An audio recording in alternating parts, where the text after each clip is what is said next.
Olá pessoal, boa tarde, eu sou Alessandro Bender, eu sou coordenador da Virada ODS, eu estou acompanhado dessa maravilhosa secretária de Justiça, Eunice Prudente, e a gente vai conversar sobre a questão da Secretaria de Justiça, Direitos Humanos para o Dia Internacional dos Direitos Humanos. Sejam bem-vindos.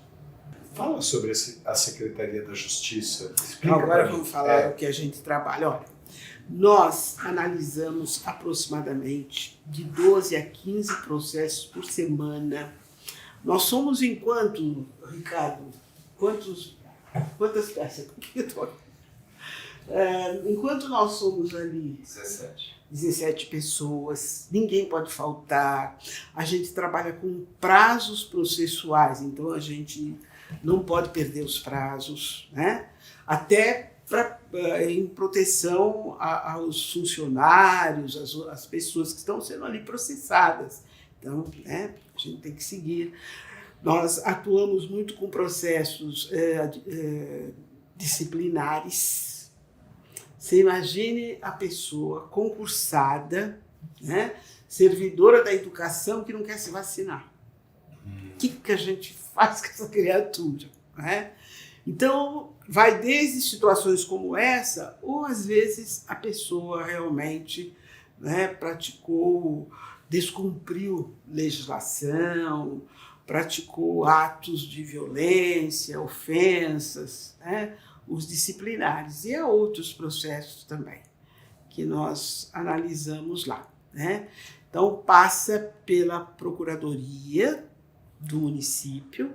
Os procuradores do município têm uma formação de excelência, é um dos concursos públicos mais difíceis aí para a área da advocacia pública, então, eles têm uma formação excelente. Então, mas muitas vezes nós temos alguma coisa a questionar ou vamos, educadamente dizer, olha, isso aqui a gente não está entendendo. E etc. Mas nós passa pela Procuradoria, depois por nós, e aí vai para o Diário Oficial ou lá para o gabinete do prefeito. E o prefeito tem que receber tudo muito pronto e correto e com prazo também para ele poder se pronunciar. Aí vai para o Diário Oficial. Essa distribuição é uma distribuição que eu acho que não só eu não sabia que existia na Justiça.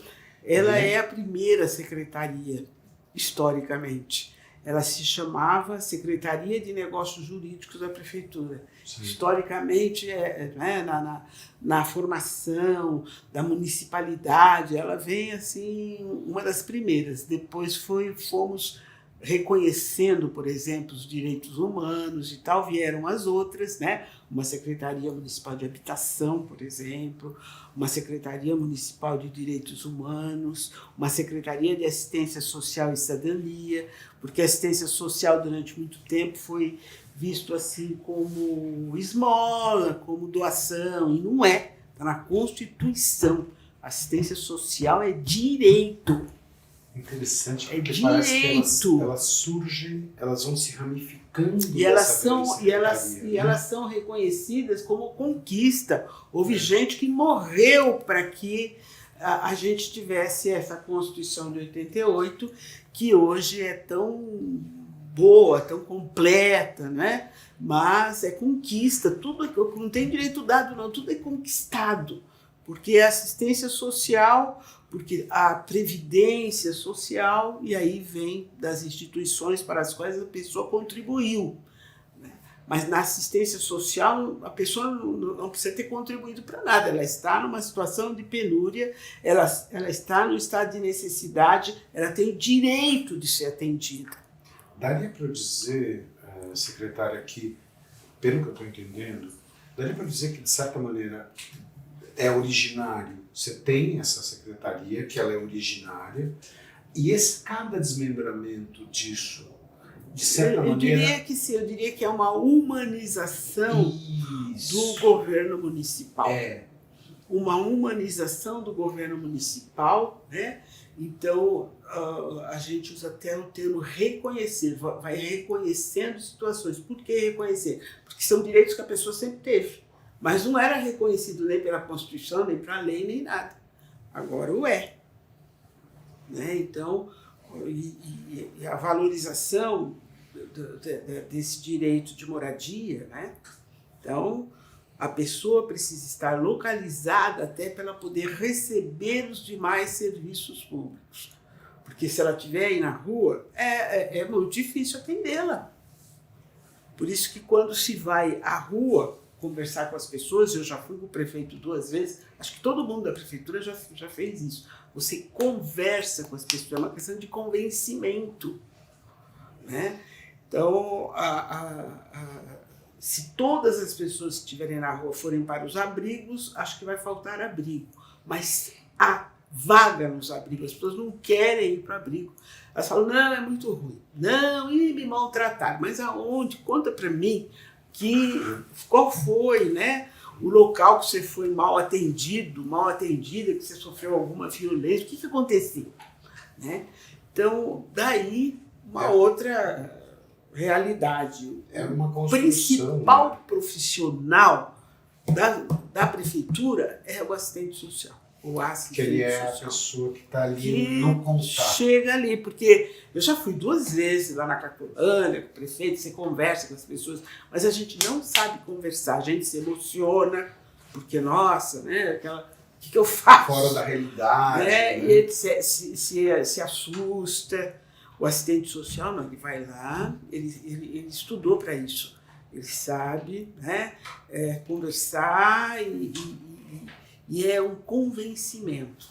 Um pai levou 6 meses para poder se aproximar da filha dele que estava na Cracolândia. Os traficantes não deixam, porque aquelas pessoas são escravizadas.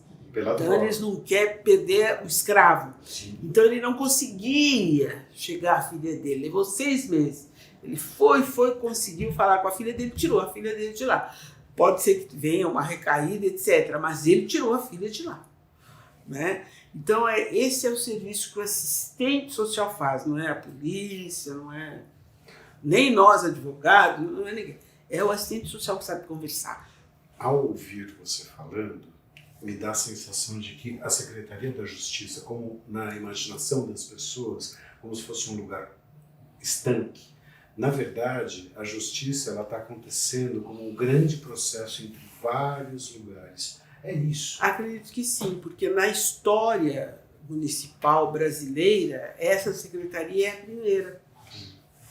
Depois vão surgindo outras historicamente, porque o Brasil... não sei se eu estou falando demais, me desculpe. Porque o Brasil, em 1891, né, adotou... Uma criança, praticamente. Adotou as instituições políticas dos norte-americanos. E lá, eles têm um outro histórico, uma outra formação. Né? Então, a União, o governo federal, os estados federados, pode ver que os estados federados lá têm uma total autonomia no direito civil, no direito penal, um tem pena de morte, outro não tem. Praticamente cada um tem o seu direito. E eles têm uma Constituição de 1787, é algo do século XVIII. Então, você fala, claro... Que é meio da época da Revolução Francesa, bate um pouco. Né? Ela é anterior. Ela é anterior. Aí depois ela vai sofrendo as emendas, né? Ela vai sendo emendada, mas de qualquer forma ela não é como a nossa. A nossa é atual, ela fala da moradia, ela fala de racismo, ela fala de terrorismo. A nossa é atual, é muito diferente da deles, né? E é para um Brasil como um todo. Né? Aí você tem constituições até estaduais e tal, mas é praticamente uma repetição da federal, porque o direito civil brasileiro é um só, o direito penal é um só, o direito tributário é um só, vem assim, no Brasil é diferente deles. Quando chega no município, aí a coisa pega para o nosso lado, porque o modelão americano não se adapta a nós. É uma realidade então, o que diferente. o Rui Barbosa e outros fizeram em 1891, né, Não deu muito certo, mas a gente não fala para não ofender histórico ou os históricos, né? Porque aqui a realidade era outra. Aqui, esse espaço grande do Brasil, né, um estado de dimensões continentais, não teve, né, um serviço de comunicação, não teve um serviço de transporte. Então, né, as localidades, as vilas, os municípios tinham que se virar, porque estavam todos muito distantes do Rio de Janeiro, onde era a capital e tal. Né? E ao se virar, criaram suas dinâmicas próprias. Perfeito, criaram os seus direitos. Então, o que a gente tem aqui em termos de municipalidade é uma riqueza, porque é a nossa vivência, é a nossa cara, é o nosso jeito de ser. Tem nada a ver com o americano, com qualquer um. É uma construção orgânica que aconteceu dentro da própria localidade. É nosso. E é muito rico isso. Então, no caso aí, né, dos municípios, então essa questão jurídica esteve muito presente, né? Mas depois teve que reconhecer outras situações e vão surgir outras secretarias, outras formas de proteção. Por exemplo, a Secretaria de Desenvolvimento Econômico e Trabalho no município, né? É algo nosso, é a nossa cara. E veja os serviços que essa Aline Cardoso, né, que essa secretária Aline Cardoso faz, eu já vi, né?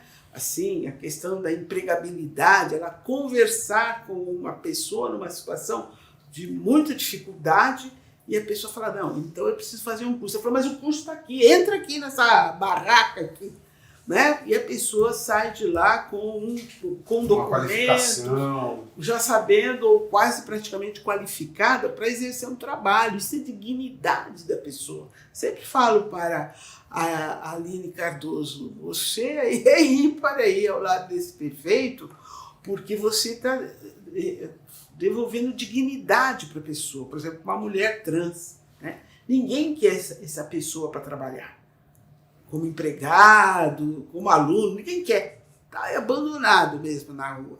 E eu vi esse trabalho justamente com uma mulher trans, e era uma mulher negra, e uma mulher trans, né? E eu vi esse trabalho dela conversar, né? E a pessoa, né? Tomando ali outros rumos, até saiu depressa, falou, então, acha que com esse documento, pode ir com esse documento que você vai fazer o curso em tal lugar, né? Acho que era curso de cabeleireiro, essas coisas, né? E depois você vai voltar na coordenadoria X da secretaria para se empregar. Mas antes você tem que fazer esse curso. Tem as cozinhas também, agora tem tanta coisa. Tem umas cozinhas também, né? Então a pessoa vai lá, aprende a cozinhar, etc. Depois vai trabalhar, depois poderá ser até empreendedores que vendem comida na rua. Sobre esse conceito de, um pouquinho mais amplo agora, assim, esse conceito de direitos universais do ser humano, né? Quer dizer, dia 10 a gente comemora esses direitos universais. É lógico que da mesma maneira que a senhora falou que, né, quer dizer que a gente tem uma riqueza a partir de uma diversidade regional. Mas foi importante. Então, a Declaração de Direitos da ONU foi muito importante, né? Até porque o Brasil passou por ditadura Vargas, ditadura militar e outros abusos, né? Então, esse compromisso internacional, o fato do Brasil ter o assento lá na ONU, né?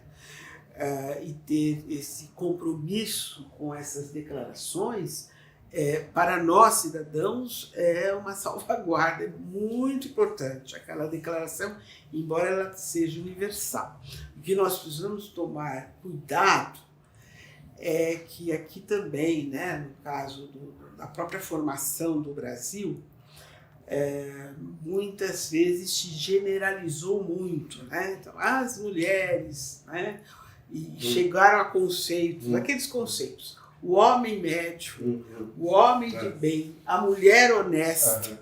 O que é a mulher honesta? É um ser assexuado. Isso não existe. O homem médio também não existe, o homem de bem, nossa, A gente precisa só tomar cuidado com certas generalizações, porque os pés no chão, dia a dia, você vai se surpreender com a multiplicidade de pessoas, de homens que existem, de mulheres, pessoas transgênero, de negros e etc. E das realidades que eles estão inseridos também. Então, é um parâmetro, um parametrizador Mas, importante. de qualquer forma, até porque tínhamos o mundo, né, tinha saído da Segunda Guerra Mundial, muito importante aquela declaração. Por isso que depois vem outras especificando mais, né, essa última que temos, né, que é da OEA.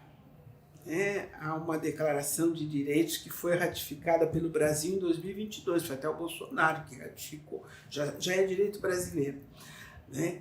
Então, esta declaração é bastante específica contra todas as formas de discriminação, né?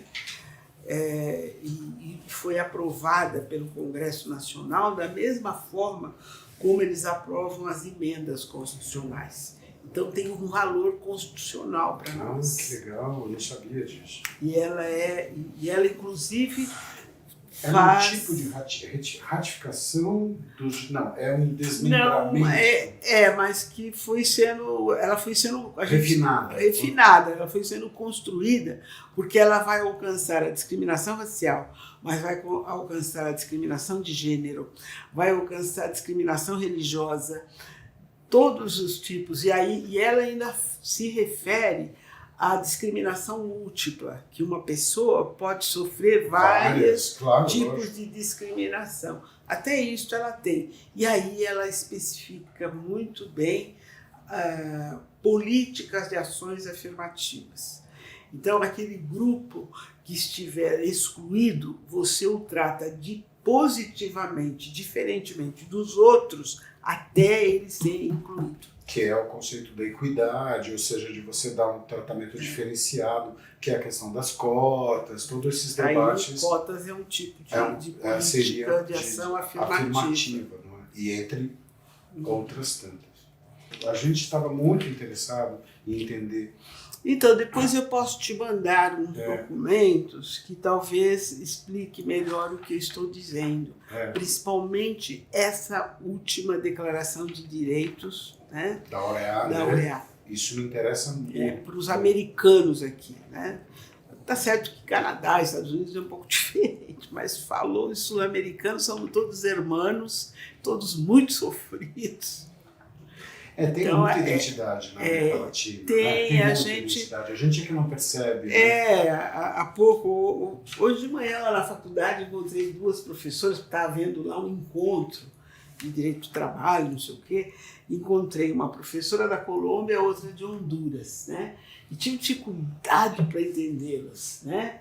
A gente precisa adotar o espanhol como segunda língua. Eu dizia para ela, fala mais devagar. Porque espanhol falar depressa, você não entende. A gente fica isolado no continente, aqui a gente fica totalmente isolado. Na verdade, estamos.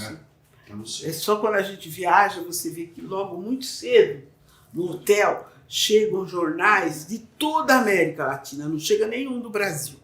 Mas chega, né, de Bogotá, de Buenos Aires, sei lá onde, vai chegando os jornais, para nossa, que rapidez, né? E eles sabem o que está acontecendo. Porque a última viagem que eu fiz, a gente ainda não tinha esse avanço todo eletrônico, era tudo assim, impresso.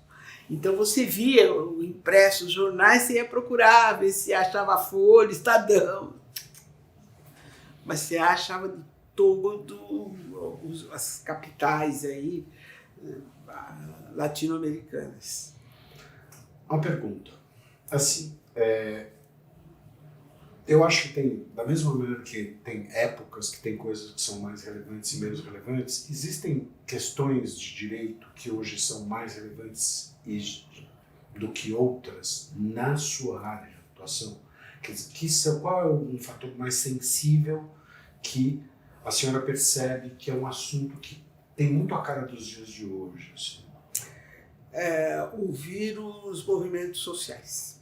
Ouvir os movimentos sociais. Ou seja, Mas uma postura de escuta ouvir mesmo. né? Ouvir assim como a gente está aqui, É. né? É sentar, conversar, né? Porque os movimentos sociais estão mais avançados do que as academias. No sentido de Ter legitimar as muitos suas vontades. pensadores, inclusive. Né?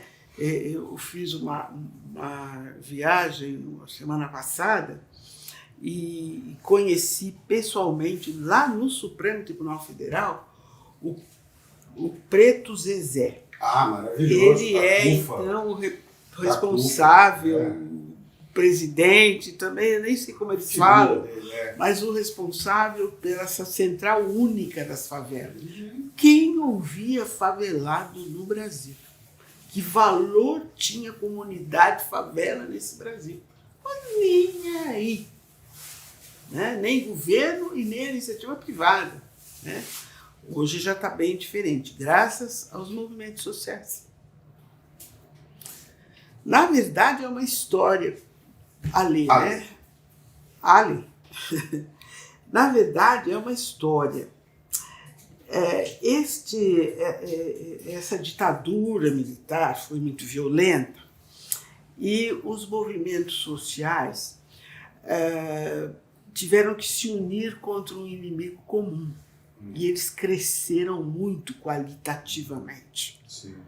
Né? Porque o meu pai era metalúrgico, minha mãe era tecelã.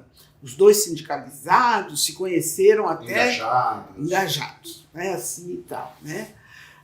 Mas nos sindicatos não podia falar da questão da mulher trabalhadora, não podia falar da questão do negro, porque senão estaria descumprindo as ordens marxistas e dividindo a classe trabalhadora, sei lá o quê. Né? Então, não havia.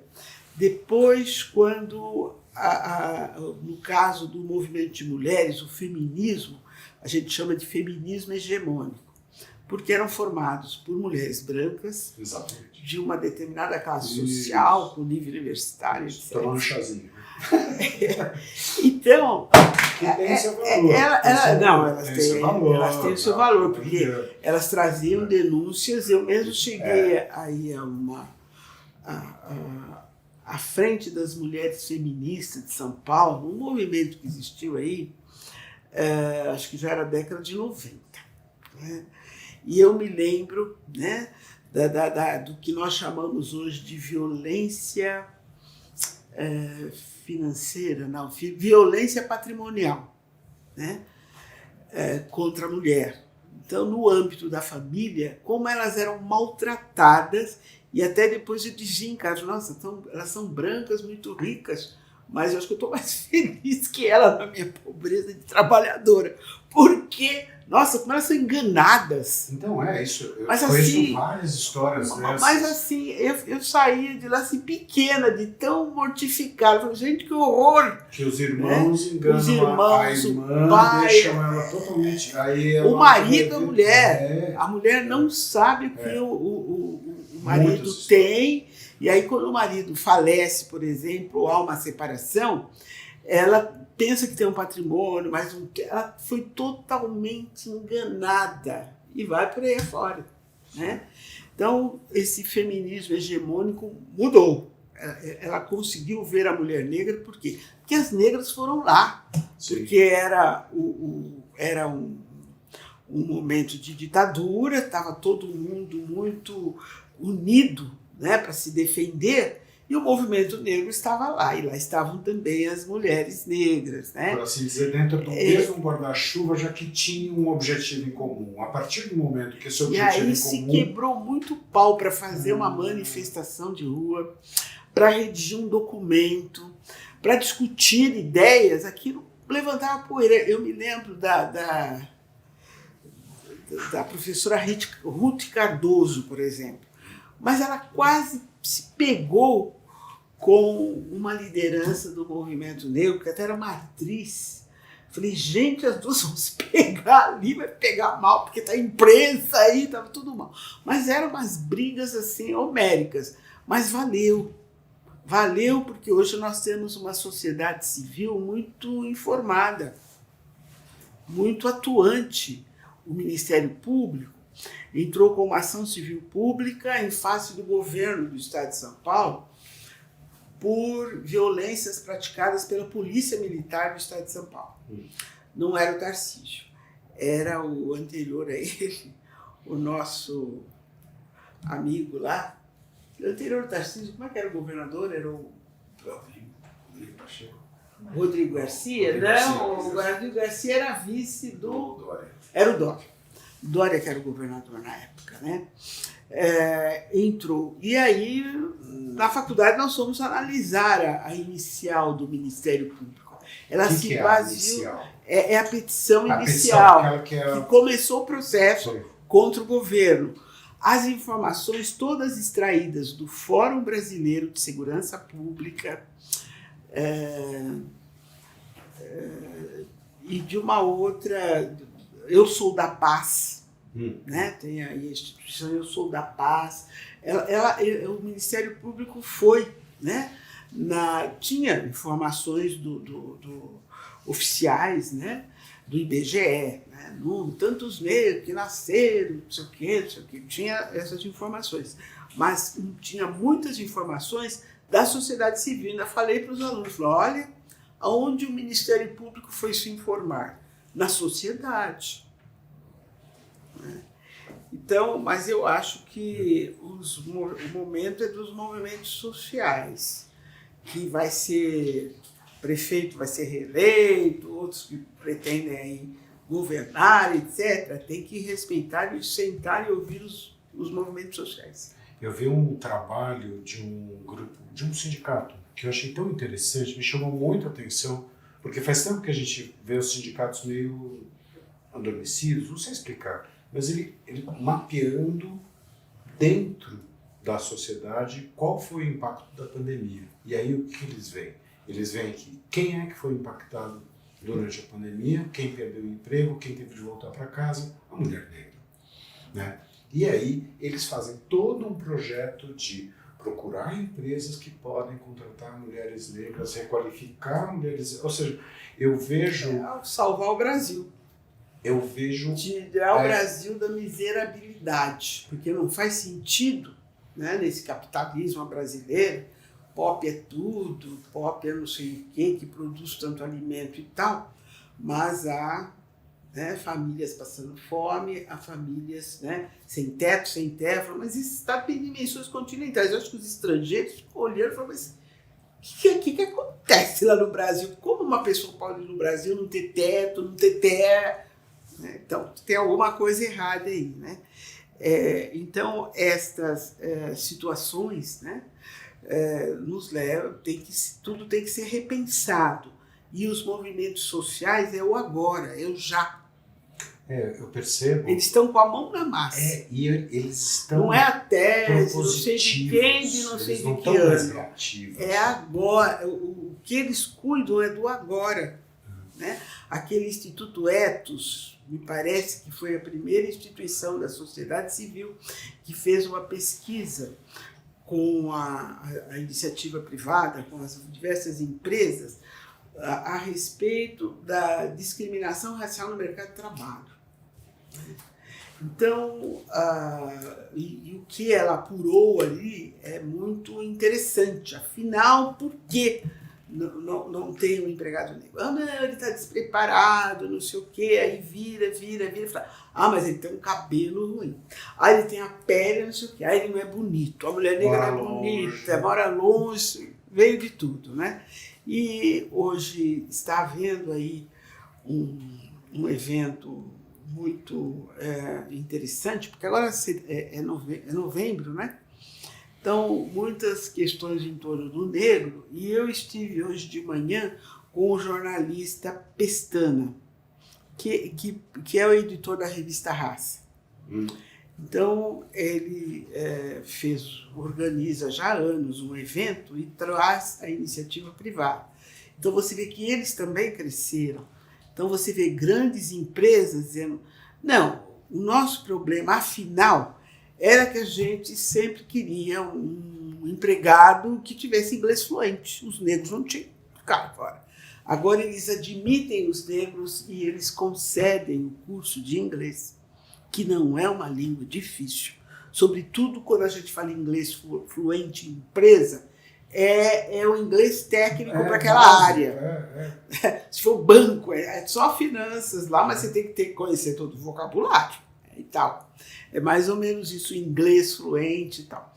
Tanto que, assim, meses eles estão passando ou integrando pessoas nesse inglês fluente e mantendo os empregados, né? Além de outras exigências que eles venham a fazer. Mas isso foi a sociedade civil e foi o Instituto Etos. Porque quando ele publicou, né, o que as empresas diziam, por que afinal não a mulher negra? A mulher negra é muito gorda. Mas, meu Deus do céu, nós negros somos gorduchas. Mas acho que há mulheres de outras etnias que são gordas também. Elas são gordas, não são elegantes. Também aqui, sabe? E apurando coisas assim, barbaridades, que depois acho que eles vão ficar envergonhados com a publicização dessas exigências. Bobagens, né? Preconceito, não é bobagem. É preconceito, puro preconceito, né? E tal. Então, estamos vivendo ali um momento diferente. Eu tenho esperanças. Acho que a gente vai chegar em algum lugar, né? Eu também tenho essa sensação. Eu vejo. O que eu ouvi hoje, eu vi sentado assim numa mesa, representantes de várias grandes empresas, todas elas nesses programas, né, de inclusão, né, e valorizando a pessoa, não é o cabelo da pessoa, a cor. Precisa ver o que a pessoa sabe e se vai ser um bom empregado lá para eles. E também falando sobre isso, né, me lembrou, não sei porquê, me lembrei do Lab Fantasma, que é a marca do Emicida, né, que é uma indústria, uma potência. A gente tem inúmeras potências que são potências periféricas, que hoje, elas gradualmente, porque é uma coisa meio... eu me lembro um pouco que nem quando se fala, por exemplo, vamos falar do Amado Batista, por exemplo. A pessoa, Amado Batista... Mas peraí, quantos discos ele vende? Né? Nossa. Quantos shows esse homem faz? Minha cunhada, sabe? Então, nordestina, nossa, que ela falava desse Amado Batista. Era o Roberto Carlos do Nordeste. E aí é um público, aí tem uma certa elitização, não, isso aqui não existe. Não, a cultura periférica é uma cultura que ela deve ficar lá, regionalizada, etc. Então, assim, mano, olha a dimensão desse negócio.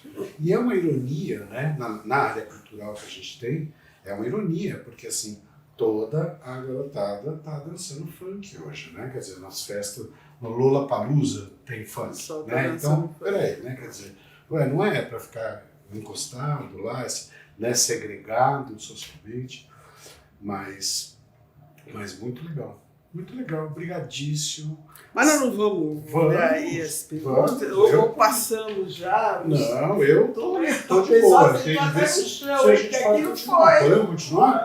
Pô, então, let's run. Como diria o Sivuca, let's run. Ai.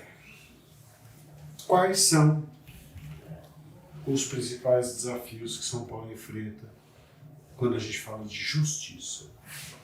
É democratizar o direito. Quando o cidadão não entende o direito, é o direito que está errado.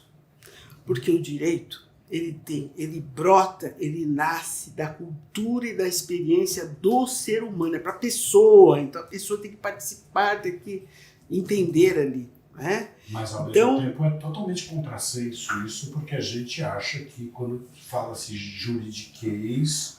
Começa por aí, que desgraça. A gente não consegue entender um contrato. Então, o principal desafio que eu diria que o Brasil passa é democratizar esse direito, né? A decolonização do direito brasileiro.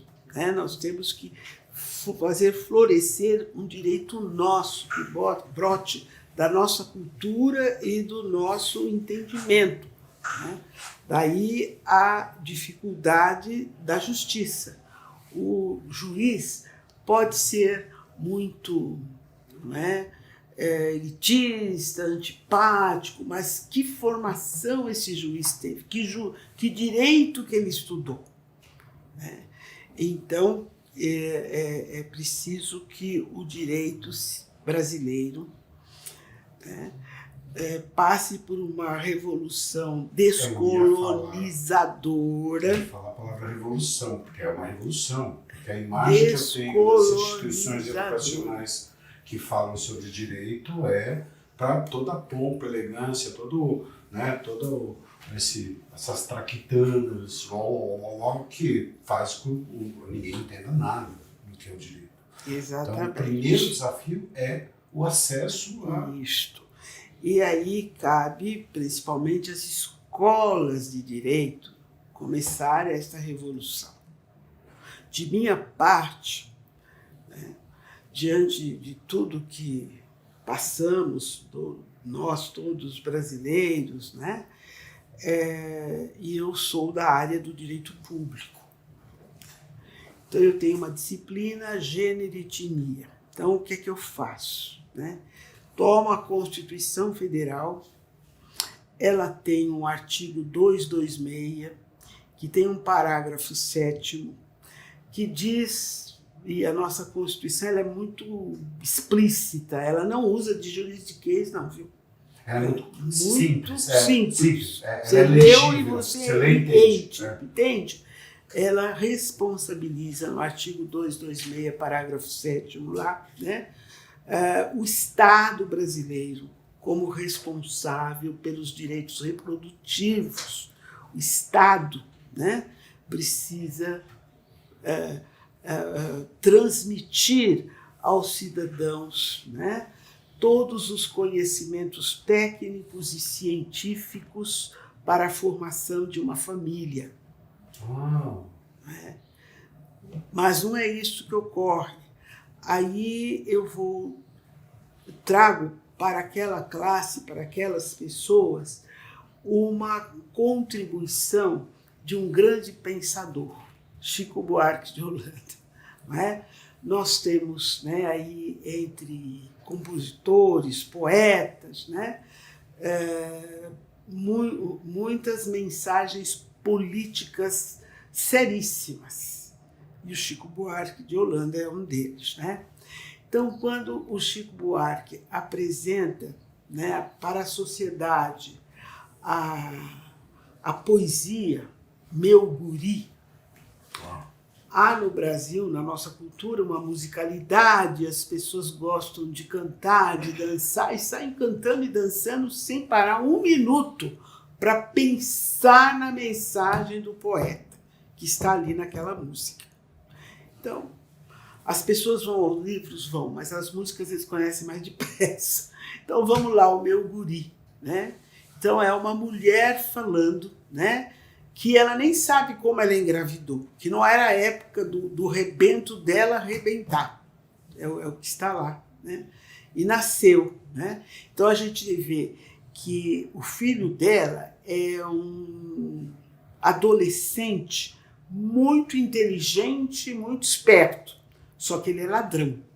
Sim. Ele rouba e leva as coisas para ela. E ela está numa situação tal, né, de cuidadora dele, da família, que ela não percebe que tudo que ele está trazendo para casa é roubado. Né? E aí um dia ele é morto. Mas antes disso ela diz que ele aparece nos jornais com uma venda, porque ele tem menos de 18 anos, né? Então ele está nas páginas dos jornais e para ele está famoso. Até que um dia ela o encontra, ou ele é morto, né? Então ela fala que ele parece que está rindo, mas ele está morto pela polícia, e etc, etc. Né? Então, né, esta é uma mensagem muito triste, muito grave e muito nossa, brasileira, muito nossa, acontecendo aí em todas as cidades brasileiras, quando a Constituição é muito clara quanto o Estado, né, através das suas instituições públicas, né, deveria né, esclarecer as pessoas sobre o seu corpo, sua sexualidade e a maternidade se a pessoa, e paternidade se a pessoa quiser, né? É bem nesse sentido que está a Constituição, que a pessoa não pode ser obrigada a ter ou não filhos, mas a pessoa precisa ser esclarecida. É uma leitura obrigatória, né? Obrigatória. Porque no histórico das nossas constituições, a atual, ela adveio desses movimentos sociais lutando contra a ditadura. E aí eles ficaram lá fazendo toda aquela pressão parasília que parecia que o mundo ia acabar, né, ali naquele momento. Mas eles tinham razão, era um momento muito grave, muito importante. Tanto que a reforma agrária que está na Constituição Federal não é dos movimentos sociais. E eu me lembro bem, eles não conseguiram, nossa, né? A questão fundiária entre nós é tão grave, né, que eles formaram assim uma barreira ali, formaram um centrão. Foi ali que surge. Eles formaram um centrão porque para poder barrar a reforma agrária que vinha dos movimentos sociais. O máximo que se conseguiu, né, foi realmente a perda de terra para formar assentamentos, mas é da área da propriedade rural improdutiva, o que às vezes é difícil até de se provar quando é produtiva ou improdutiva, né? Não sei se você se lembra do governador Orestes Queiroz. Esse era um dos casos de gente que tinha terra, ela falava, é improdutiva.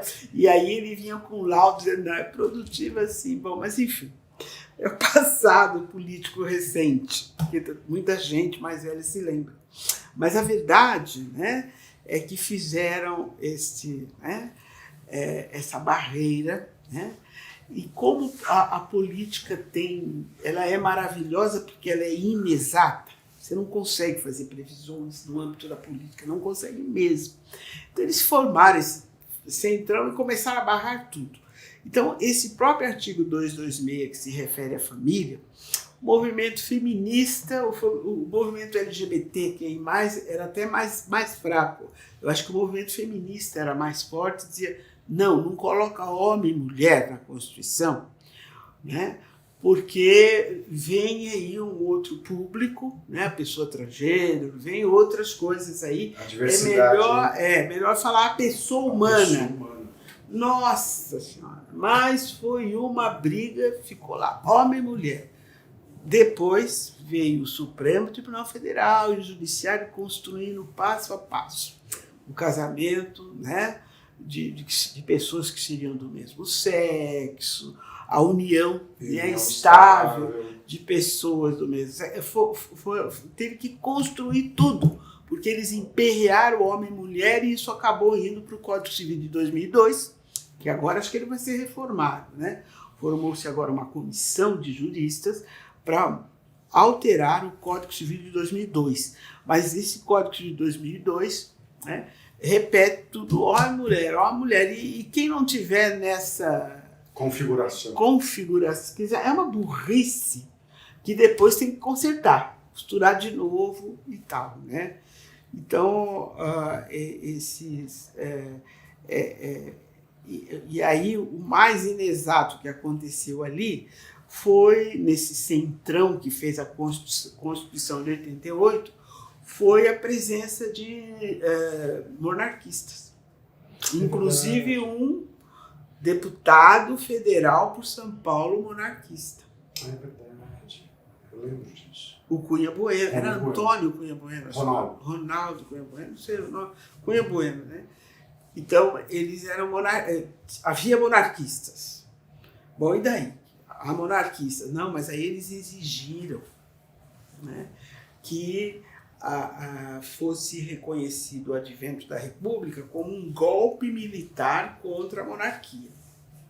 E aí, naqueles referendos, né, que houve para que o povo brasileiro se pronunciasse a respeito do sistema político presidencialista ou parlamentarista, se colocasse também, né, que o brasileiro se pronunciasse se ele era a favor da república ou se queria a volta da monarquia. Aí 2 famílias se apresentaram. Ah, é verdade. Tinha 2 famílias, 2 herdeiros potenciais. Né? Dom Tinha Pedro. Dom Pedro e Brasil. Orleans e Bragança. Teve todo um. E aí eles briga contrataram, uma das famílias contratou o professor Manuel Gonçalves Ferreira Filho como advogado. E foram para a justiça, só que depois o povo optou pela república, lógico. Mas eles fizeram questão. Isso aí, fizeram como? Integramos o Centrão, vamos defender tudo com vocês. Mas só se vocês colocarem um referendo, um questionamento popular sobre a República. Eu tenho uma pergunta para você, que é uma curiosidade. Assim, antigamente a gente falava de justiça de uma maneira ampla. Agora a gente vê a justiça com alguns outros nomes: justiça social, justiça climática, justiça ambiental. Isso é legítimo pensar a justiça dessa maneira, ou é mais ou menos uma derivação? Não, eu acho correto que seja mais especificado, porque significa que houve avanço em várias áreas do conhecimento, né? Em várias ciências, e agora, quando o direito vai focar alguma questão, ele especifica melhor, é uma justiça né? Então vamos ver o correto, o certo, mas no âmbito ambiental, do meio ambiente, porque a questão ambiental está hoje nas nossas pautas, ela é muito importante, né? Então há uma justiça ambiental. Uma justiça racial significa que já se verificou e comprovou que há o tratamento diferenciado, então, para pessoas de determinadas raças, seja a questão do negro, mas também do indígena, etc., né? Isto é uma realidade, né? Então, a justiça, né? Vamos fazer justiça aos discriminados, uma justiça de natureza racial, porque várias áreas do conhecimento cresceram e o direito tem que reconhecer isso. Eu tenho uma dúvida minha, eu tenho uma dúvida mesmo, que sempre ouvi falar nisso daí, eu queria tomar a liberdade de perguntar para você, que é o seguinte: eu sempre ouvi algumas pessoas chegando falando do limite, e aí é uma coisa, talvez seja muito simples a minha pergunta, eu peço desculpa, mas é a questão do que é moral ou do que é legal, né? E assim, a gente vê que é uma dinâmica numa sociedade daquilo que é moral, daquilo que é legal, né? Então, por exemplo, sei lá, o apartheid na África do Sul era legal, mas era imoral, né? Tem uma dinâmica que acontece entre a moralidade e a legalidade. Não tem? Porque o direito, como ele tem que expressar o entendimento do justo, do correto de uma sociedade, ele tem que se aliar à ética, não à moral. É a ética. O que é certo, o que é errado é errado. Sim é sim, não é não. É lá que o direito tem que se apegar. Não a moral. E não na moral. A moral muda. Ela muda a cada instante. Ela muda no tempo, no espaço, e como há classes sociais, classes dominantes querem que a sua moral prevaleça. Claro. Né? Então, o direito deve ir à ética. Por isso que esses representantes do povo todo lá, 513 deputados, 81 senadores, aquelas pessoas todas, tinham talvez que passar por um letramento, não? Porque é um horror o comportamento deles. É um horror. Né?